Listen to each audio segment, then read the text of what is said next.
Bonjour et belles imaginales. Vous avez vu que l'an dernier, nous avions un temps compliqué, on va le dire comme ça, assez étonnant, et là on démarre sous le soleil.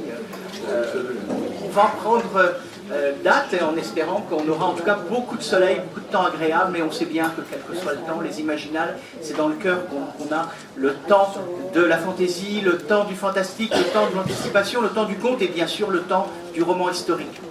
Avant de passer la parole à monsieur Michel Henrich, le député-maire d'Épinal, je vais quand même dire quelques petits mots peut-être de présentation de cette 13e édition. Je vais d'abord saluer l'ensemble des invités à ce traditionnel coup d'envoi, ce petit moment informel mais néanmoins important où quelques personnalités du monde de l'imaginaire sont autour du député-maire et des responsables du festival pour montrer que c'est parti, qu'à nouveau on va parler de tous ces genres, qu'on va parler de thèmes surprenants, des zombies, ces romans, ces films, ces BD de série Z, mais est-ce que ça ne nous dit pas finalement toute une série de choses sur nos sociétés et nos angoisses, toujours ce petit retour malicieux du présent dans la fiction, et entre autres à Leandro Avalos Blacha, notre invité argentin, la première fois qu'on a un invité argentin, eh bien, l'un des 2 romans qu'il a publiés, qui sont traduits en tout cas en France,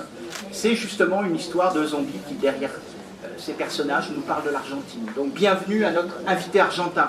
Parce que cette année, au-delà des zombies, au-delà de l'histoire, puisqu'on va parler de 14-18, 39-45, c'est le centenaire et 70 ans de la libération d'Épinal et d'une bonne partie du pays. On va le traiter avec des gens comme Didier Lénal, ce qui arrivera tout à l'heure, mais on va aussi évidemment parler de tous ces genres. Alors, nos invités latino-américains, c'est aussi Yosh, notre ami cubain, qui est un fidèle du festival, qui revient tous les 3 ans, 4 ans, ça dépend, et qui va nous parler là aussi, au travers de la fiction, de ces mondes. On va imaginer une Terre avec un blocus. Les extraterrestres font un blocus, évidemment, quand on vient de Cuba et qu'on n'est pas loin des États-Unis, c'est un clin d'œil évident. Et puis, évidemment, j'aurais dû commencer par lui, mais tout le monde sait que on allait parler de lui, c'est Juan Miguel Aguilera, lui aussi un fidèle. Je crois qu'il était là, si ma mémoire est bonne, depuis la 2e édition, sinon la première. Et Juan Miguel est un des maîtres de la fiction espagnole. C'est un auteur de fantaisie marqué d'histoire, c'est un auteur de science-fiction aussi. Et puis c'est un scénariste de films, de BD, et comme on vient de le voir, c'est aussi un remarquable illustrateur qui nous a fait cette superbe, c'est presque habituel aux imaginales, affiche 2014. Voilà la délégation espagnole et latino-américaine qui nous donne cet éclairage justement au festival, puisque maintenant on a un pays invité chaque année.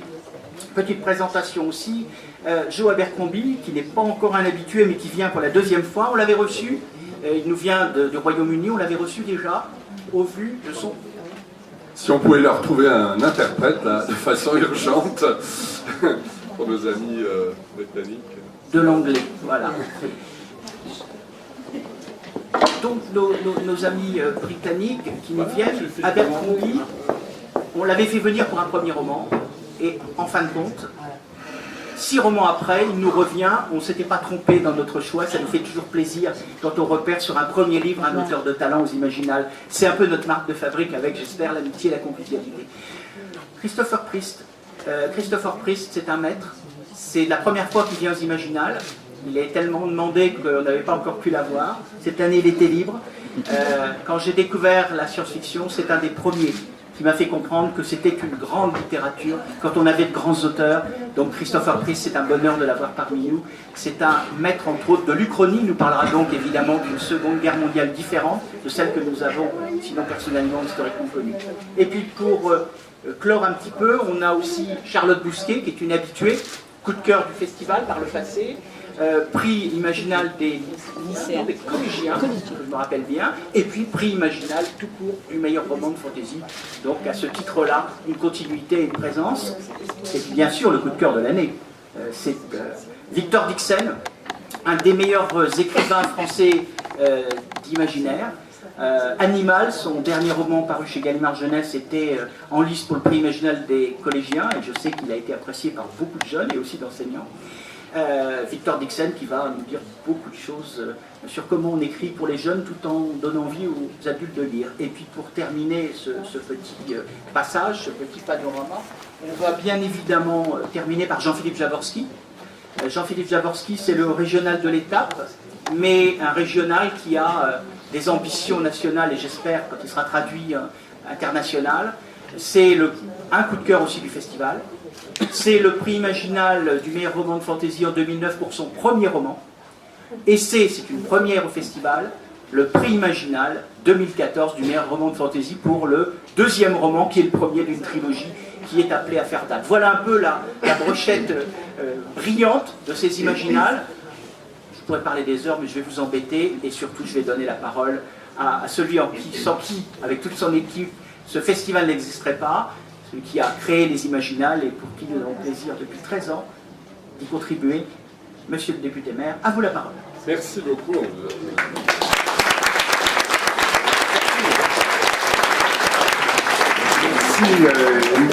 Merci Stéphanie, bonjour à tous.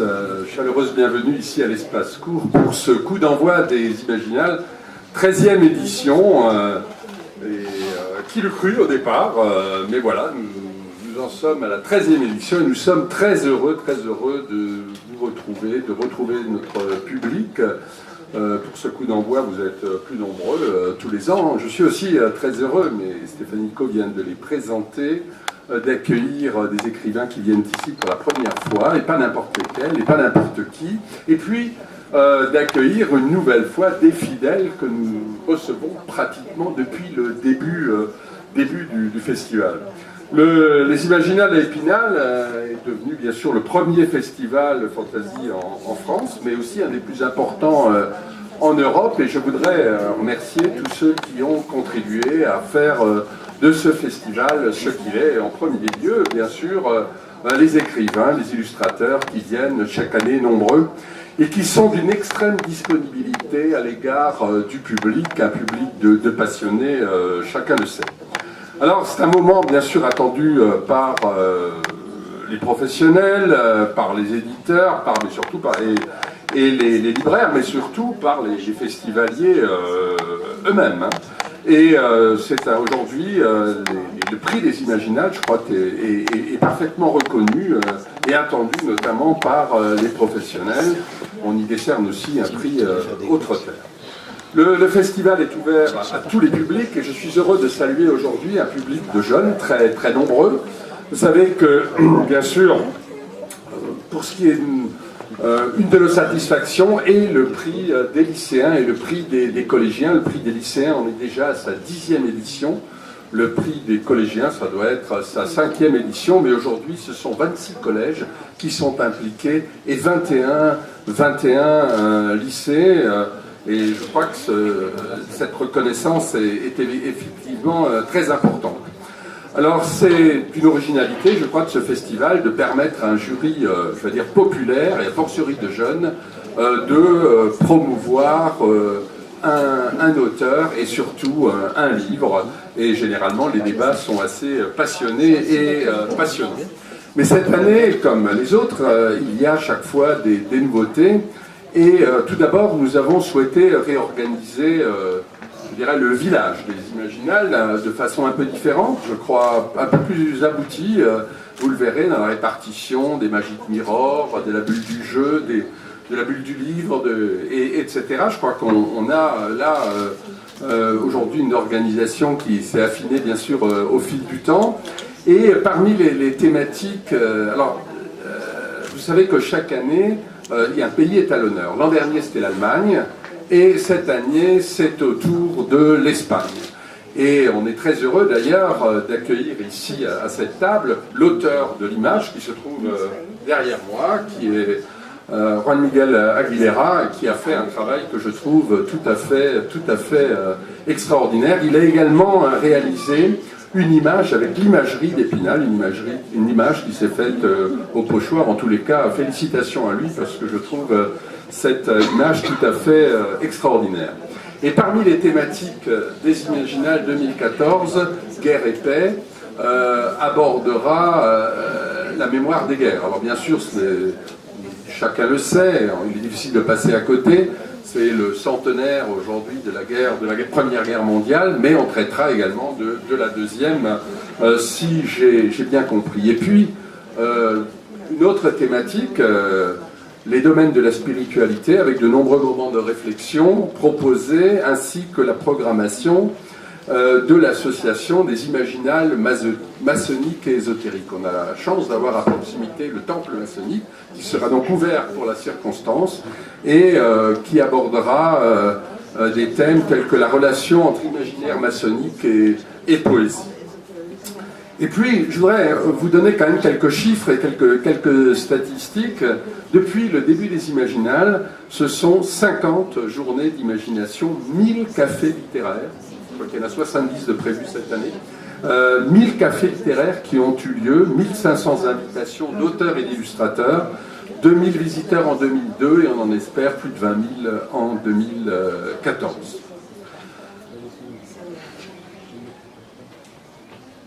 Quelques mots encore sur des événements à ne pas rater. Tout à l'heure, nous irons visiter à la fin, après ce coup d'envoi, on vous proposera un tour dans l'expo qui se trouve juste à côté de Luc Schuiten, qui est absolument extraordinaire, vraiment fabuleuse. Et puis, nous irons également, avec Pascal Triboulot, visiter la ruelle des Foligneuses, un peu plus loin, qui témoigne d'un travail qui vient d'être réalisé. Et là aussi, il a fallu faire preuve de beaucoup d'imagination par des ingénieurs, des architectes.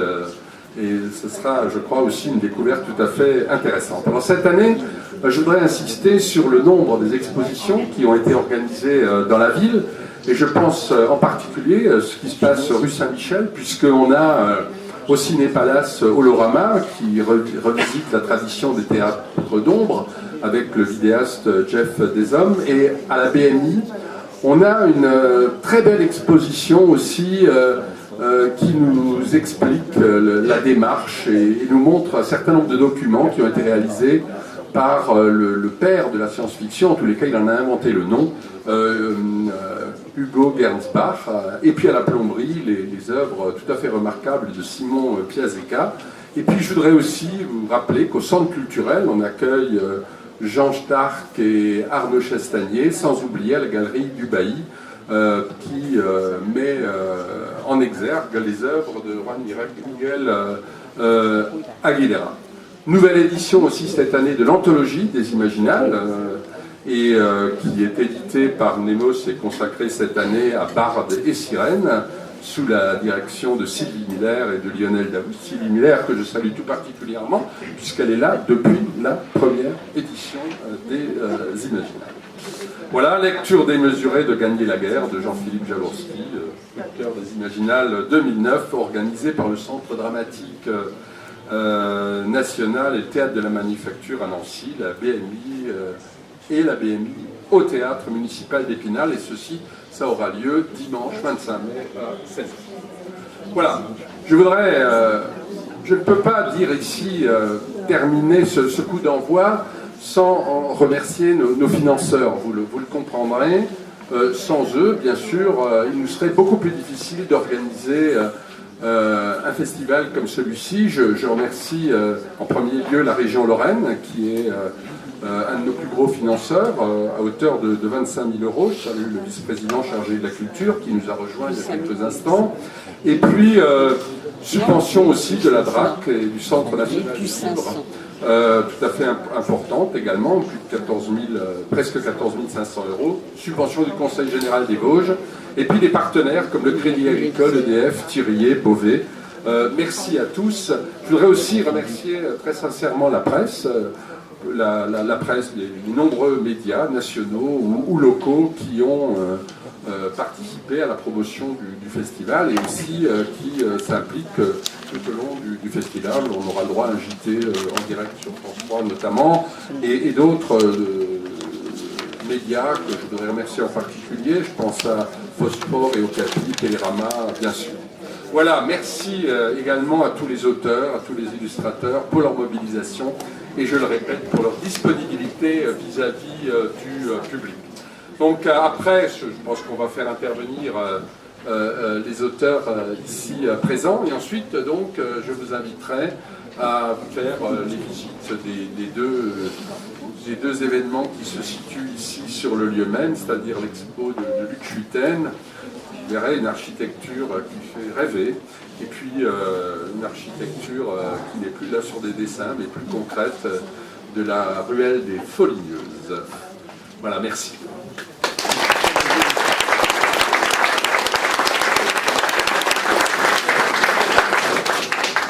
Père Darvis, qui est à ma droite, directeur du Festival Imaginal, voulait juste ajouter un petit mot. C'est des petites choses qu'on a le bonheur de trouver parfois en début de festival sur Facebook, et oui, les nouveaux moyens de communication. Oui, merci. Je voulais ajouter aussi que, enfin je vais reparler de ça, mais je voulais ajouter aussi qu'il y avait des petits déjeuners, des déjeuners avec le public, qu'il y a une promenade cosmique ce soir au planétarium à 20h30, qu'il y a les histoires à lire quand les enfants sont couchés ce soir à 22h30. Il y a beaucoup d'initiatives comme ça dans le cadre du festival, organisées par nous, voire parfois par d'autres, parce qu'il paraît que maintenant le pique-nique du samedi midi est devenu célèbre quasi mondialement. Et là, c'est pas nous qui l'organisons, mais je remercie, c'est le off du festival. Pour compléter l'information de Stéphanie, ce matin sur un réseau social connu, nous avons eu la surprise, parce que pour l'instant nous ne l'avions pas dit, mais on va le dire officiellement, Robin Hood a annoncé sa présence en 2015 à Épinal. Donc voilà une information pour ceux qui se demandaient quand elle allait revenir. 2015 sera le retour de Robin Hood.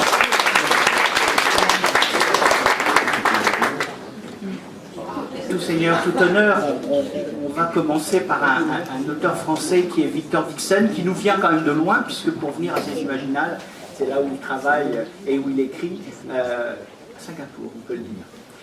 Victor, c'est pas la première fois que vous venez aux Imaginales, vous savez que vous êtes apprécié, que vos premiers romans, puisque vous avez une série, une tétralogie, ont eu le plaisir de toucher beaucoup de lecteurs.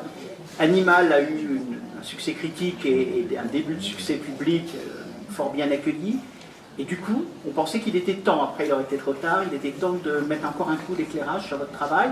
D'ailleurs, à cette occasion, vous pourrez trouver sur le stand Griffe d'encre un des partenaires éditeurs, un petit éditeur mais qui fait un merveilleux travail, une novella de Victor Dixon qui se situe dans l'univers, dans un univers d'animal, mais plutôt pour adultes, alors qu'animal est plutôt pour jeunes, mais on peut lire les deux bien évidemment. Tambour dans la pluie, si la mémoire est bonne. Dans la nuit, voilà, j'ai cherché Tambour dans la nuit. 1812, la conquête, plutôt la retraite bientôt de Russie, et puis des créatures mystérieuses, sinon on ne serait pas aux Imaginales.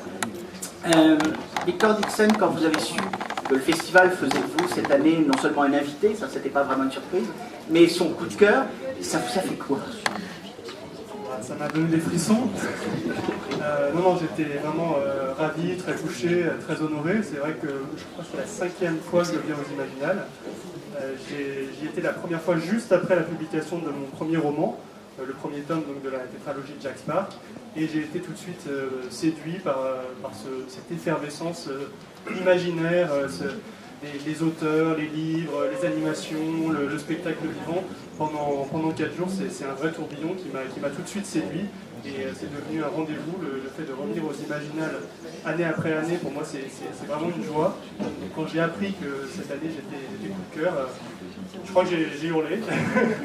et j'ai tout de suite pris un billet d'avion pour bénéficier d'un tarif intéressant. Voilà. Bien, Animal, vous l'avez quand même situé dans plein d'endroits, mais aussi en Lorraine, aussi dans les Vosges, et Épinal y passe, c'est pas par hasard, j'imagine. Alors oui, en fait, moi, ma prise de connaissance avec la région, avec les Vosges, avec Épinal, c'est vraiment par le festival. Avant d'assister pour la première fois aux Imaginales il y a 5 ans, je ne connaissais pas la région. Du coup, je l'ai vraiment découverte à travers le festival, et pour moi, elle est complètement liée, elle est complètement associée avec ce monde imaginaire qu'on retrouve aux Imaginales. Et c'est devenu une évidence qu'il fallait que je situe un roman dans cette région, qui est aussi pour moi la frontière entre l'Ouest et l'Est, entre la France et l'Allemagne. Il y a toutes ces influences qui me semblent venir donc d'Allemagne, notamment l'Allemagne des frères Grimm, hein, pour moi des contes, qui ont nourri le projet d'Animal qui se passe à Épinal en grande partie.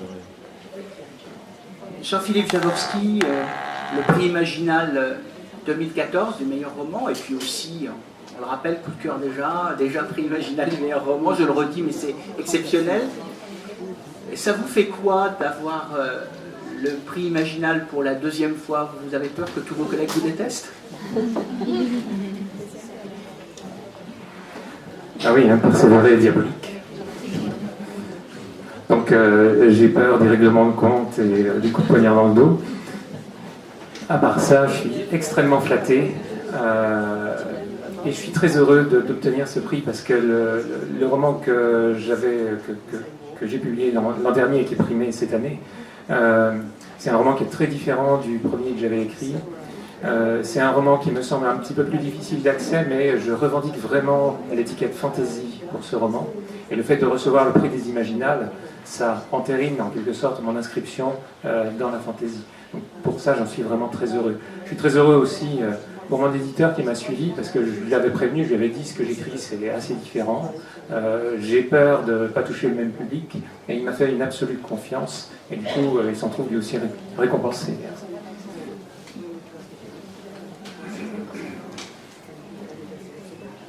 Évidemment, Juan Miguel Aguilera, encore une fois, cette magnifique affiche, vos romans, puis votre rapport à l'histoire, on le sent déjà dans l'affiche. Et comme c'est un des thèmes, un des focus de cette année, je voulais vous demander, Juan Miguel Aguilera, quelle place prend l'histoire dans votre production romanesque?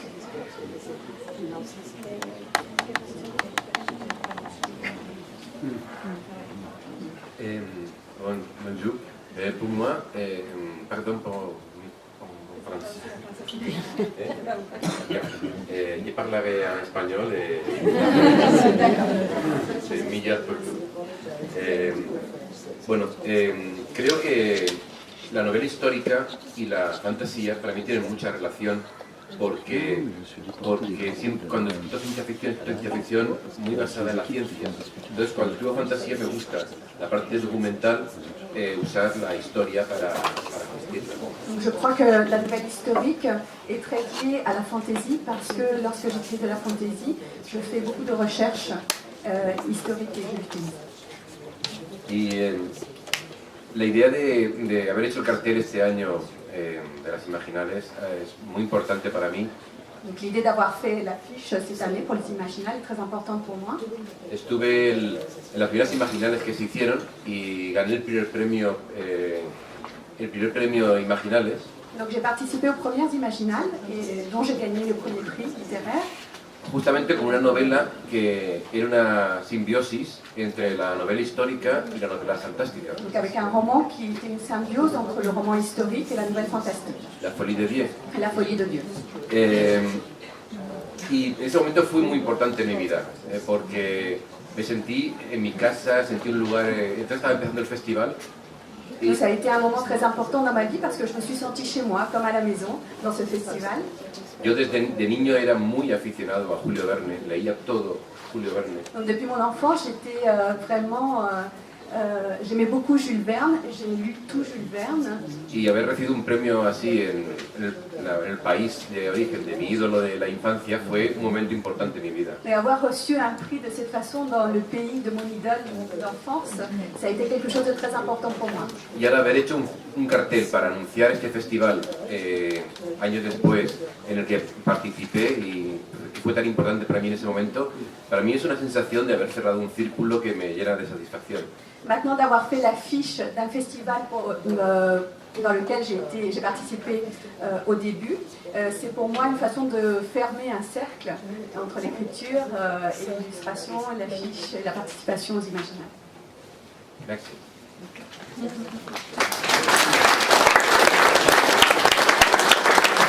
Merci Eloanie. Yosh, vous nous venez régulièrement de Cuba, c'était le premier pays d'Amérique centrale, Amérique latine que nous invitions aux Imaginales et vous nous revenez régulièrement. Vous qui allez dans de nombreux pays pour parler la science-fiction, puisque vous êtes plutôt un auteur de science-fiction, clairement. Est-ce que la science-fiction que vous faites, qui a une connotation sociale, même si on y parle d'extraterrestres et de tous les grands sujets classiques du genre, est-ce que c'est pas aussi, comme disait Michel Heinrich, le maire d'Épinal, une façon malicieuse parfois et peut-être prudente de nous ramener aussi à un certain réel? La ciencia ficción sería una manera maligna de llevarnos, de volvernos a la realidad, porque es claramente... Bonjour, je m'appelle Dios, je suis un écrivain cubain, je me français fini ici. Merci beaucoup a mon traducteur. En Cuba, cuando nosotros queremos hablar de la situación, a menudo tenemos que hacerlo de un modo metafórico. Donc à Cuba, lorsque nous voulons parler de la situation, nous devons souvent le faire de manière métaphorique. Tanto yo como otros autores hemos descubierto que una de las mejores maneras de hacerlo es escribir ciencia ficción. Nous, comme d'autres auteurs, moi comme d'autres auteurs, nous avons découvert que la meilleure façon de le faire, c'était à travers la science-fiction. De la novela Planeta Luger, Se alquila un planeta, que fue publicada en francés, puedo decir que la escribí en los años 90, una época muy difícil para Cuba. Donc, à propos du roman Planète allouée, ça correspond à un moment très difficile pour Cuba, les années 90. Una época en la que el socialismo había caído en el mundo, pero en Cuba no se querían enterar. Une époque où le socialisme s'était effondré dans le monde, mais pour lequel Cuba ne voulait pas prendre conscience de ce fait. Estábamos enfrentando situaciones que nunca antes se habían visto en Cuba desde el año 59. Nous étions confrontés à des situations que nous n'avions jamais vues à Cuba depuis les années 59. Y la cultura teóricamente no podía hablar de eso. Et on ne pouvait pas parler de culture, la culture ne pouvait pas traiter ces thèmes.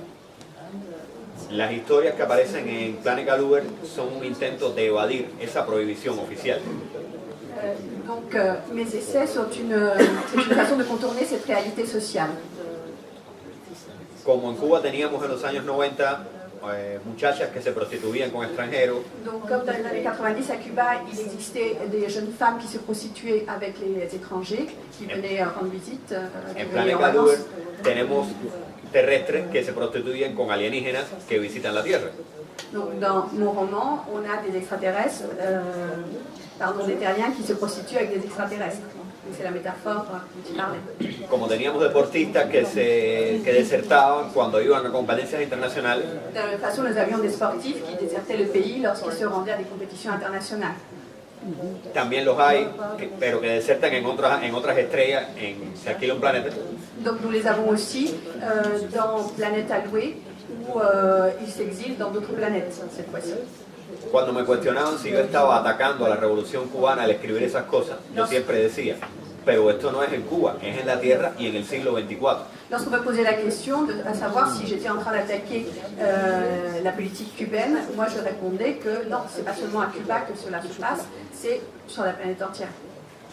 No obstante, el año próximo se cumplen 2 décadas de que yo escribí esa novela y todavía no se publica en Cuba y no se sabe cuándo se va a publicar. Nonobstant, l'année prochaine, ça fera 20 ans que j'ai publié ce roman et il n'est toujours pas publié à Cuba et on ne sait même pas quand il sera publié. Supongo que llegará un momento en que más que una historia de ciencia ficción caiga en la categoría de novela histórica. Je suppose que la catégorie de science-fiction, le roman de science-fiction tombera un jour dans la catégorie roman historique. Merci Yosh pour cette démonstration.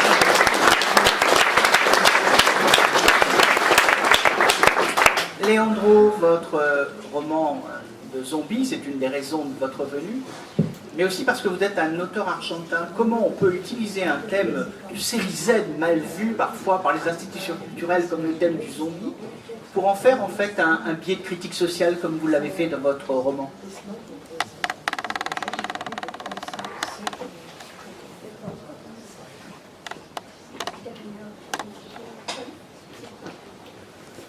Hola, gracias en primer lugar a todos por acercarse ahora y a todos los organizadores por crear este festival. Para mí la verdad es un lujo poder compartir esta experiencia con escritores latinoamericanos y y bueno, de todo el mundo que es muy difícil, la verdad, pensar este festival en Argentina y a mí me parece maravilloso. Donc tout d'abord, merci aux créateurs des Imaginales. Merci de me donner l'opportunité de pouvoir échanger avec des auteurs du monde entier. Parce que cette possibilité n'est pas envisageable en Argentine. Sí, la verdad que cuando yo escribo siempre es casi involuntario y natural que mis textos aparezcan o zombies o elementos de la literatura fantástica. En réalité, quand j'écris, c'est pour moi presque naturel qu'au fur et à mesure de l'écriture apparaissent des zombies ou des éléments surnaturels.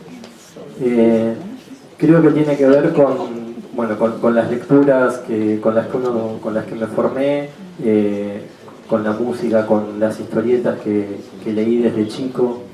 Je crois que cela a à voir avec les histoires dont je me suis nourrie enfant, la musique avec la musique que j'écoute et les BD que je lis.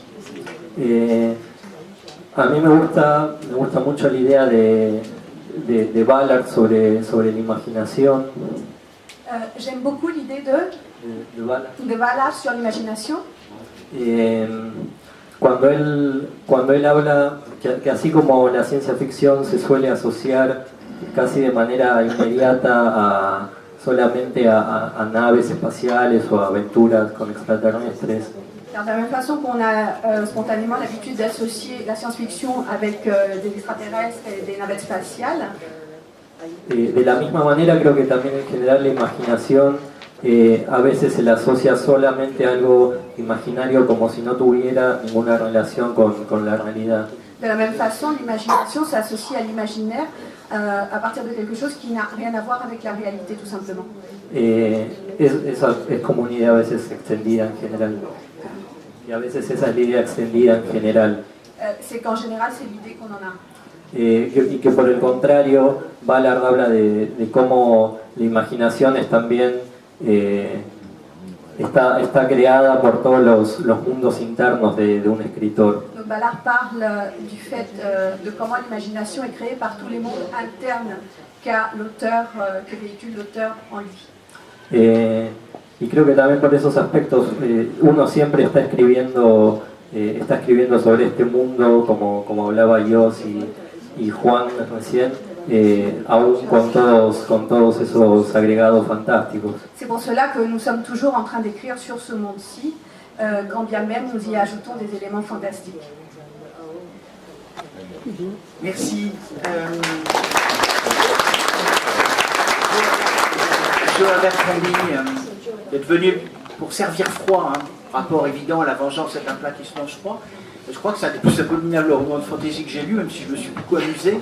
Il n'y a pas un personnage pour rattraper l'autre, même si au bout d'un moment on finit par trouver quelques tueurs plus sympathiques que les autres parce qu'ils ont des mobiles un peu moins atroces, et quelque part, comme ils ont un peu été victimes, après tout ils ont un coup de sang, on va le prendre comme ça. Est-ce que c'est ce qu'on retrouve dans vos autres romans? Est-ce que cet humour noir est un peu votre marque de fabrique dans la fantasy d'action de Joe Abercrombie?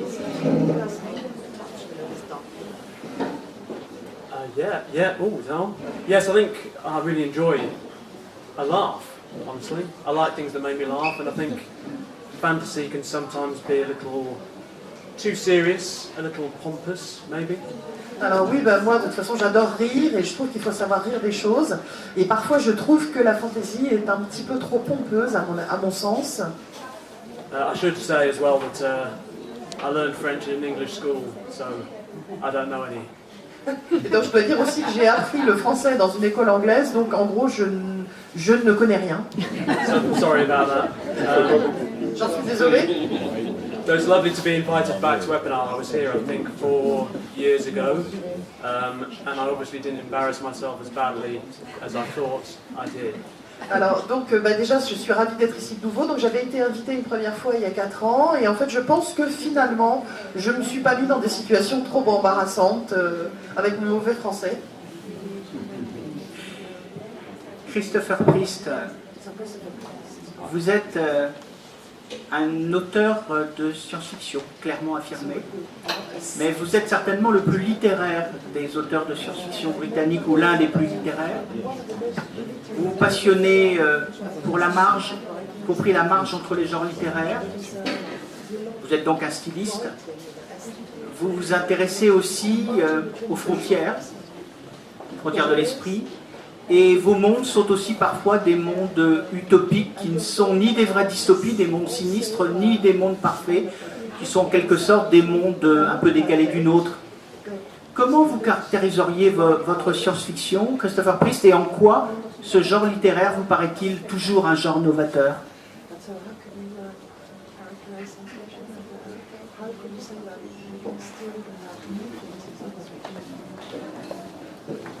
Bonjour. Pour moi, c'est la même école de choses. Pour moi, la langue française, c'est si belle, si sérieux, est très difficile. Je suis désolé. Mais pour moi, ici, en Épinal, c'est un grand plaisir. Merci.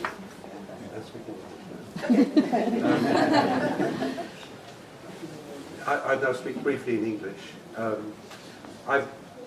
As Stephanie has said, I'm very interested in the literary side of science fiction, but that doesn't mean it's completely serious. Alors, comme Stéphanie l'a dit, je suis effectivement, moi, très intéressée, très motivée par le côté littéraire de la science-fiction, mais je ne suis pas non plus sérieux. So I always feel a bit defensive when I'm described as a literary writer, because that often seems to me to sum up something which I'm not. Et c'est pour ça que quelquefois je suis toujours un petit peu réservée quand on me décrit, quand on décrit comme ça ce côté littéraire de ma science-fiction, parce que parfois j'ai l'impression que c'est pas tout à fait moi. The word science in its original meaning meant knowledge. Donc le mot science, dans son premier sens, est assimilé à la connaissance.